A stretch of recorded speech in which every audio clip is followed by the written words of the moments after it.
What's up, historians? I'm Smith McNeill, and this is Echoes of Freedom.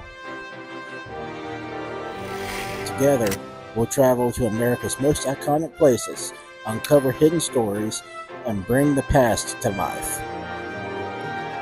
From the voices of everyday heroes to the legends we thought we knew, we'll listen to the echoes of freedom that shaped our nation. So get ready to explore, learn, and celebrate American history, one story at a time.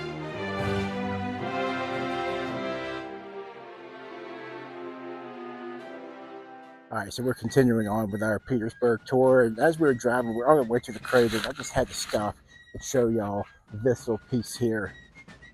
I'm going to show you around. Just look around. You can see all this stuff built up. This is earthworks that was been built up by Union troops working to stop Confederate troops, or Confederate troops working to stop Union.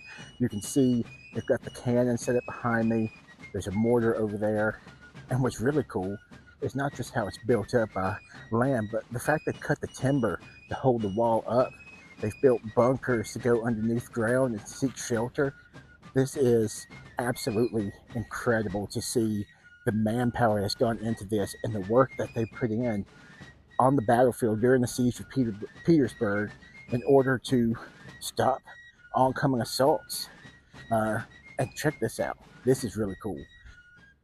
So these would have been, and this is like a wood fence that goes all the way around the outside, and you can just see. I'm gonna walk around to this side up here so you can just see how deep that goes. That's probably close to 10 feet of earth that's built up to the top of this wall and this earthworks. But these timbers would have been built up to keep horses from jumping over and jumping in, as well as slow down anybody trying to assault this position. And so it's heavily built up. It's just really neat to see. And to think about, we think about things today and how easy it is to build this up. Y'all, keep in mind, this is the 1860s. There is no heavy excavators or heavy equipment. This was done with bare hands and a shovel. So this is just truly amazing to see. This is earthwork here built up at Petersburg National Battlefield. More to come on this adventure. We're on the way to the crater where the turning point takes place. Probably my favorite part of the Battle of Petersburg happens at the crater. And so I'm excited to show y'all what that is. While I've got y'all on camera, I'm gonna go ahead and we're just gonna walk around. There's a couple buildings here to look at. There's a plaque on this one. We'll see what it says. The Soldier's Winter Hut. So this would have been where soldiers stayed in the winter, and you can kind of see just how it's built up. And I'm going to show you all inside here. You can look, they've got a fireplace going, a little bed. So this is where soldiers would have stayed for the winter, just to try and stay warm and get out of the elements as best they could. There's only room, I see one bed inside there. And there is one bed. There's probably been 3 or 4 people sleeping inside there. One person laying on the bed that they've built up, the others just laying on the floor, staying warm by the heat of the fire.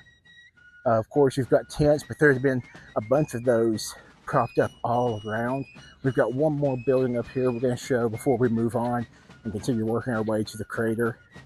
We are learning a lot about history and seeing a lot about our nation here. Sorry if this gets a little loud, I'm going to bump that down. But we're seeing a lot about our nation's history right here. And not just the history, but the ingenuity that we find throughout the Civil War. We see a lot of firsts in the American Civil War that shapes modern warfare today. From trench warfare to machine guns to building earthworks. And lastly, we've got this small building. I'm going to step inside here. I don't see signage to say exactly what it is, but I would wager to guess this would have been an officer's headquarters. It's built up a little nicer than the other. Of course, you can see the elements have come through and torn it out, but look at the roof. Look at this roof here. It's just bark, tree bark to make the roof, and it's just kind of a neat place. My guess, like I said a second ago, officer's headquarters. It's a little bit bigger. It's a little bit nicer than the soldiers' winter quarters. But this would be one of the forts, per se, here at Petersburg, where these earthworks are built up and soldiers would have dug in, entrenched in this just bloody bombardment and siege that would last the better portion of a year here between 1864 and 1865, right here in Petersburg. Guys, more to come. Stay tuned.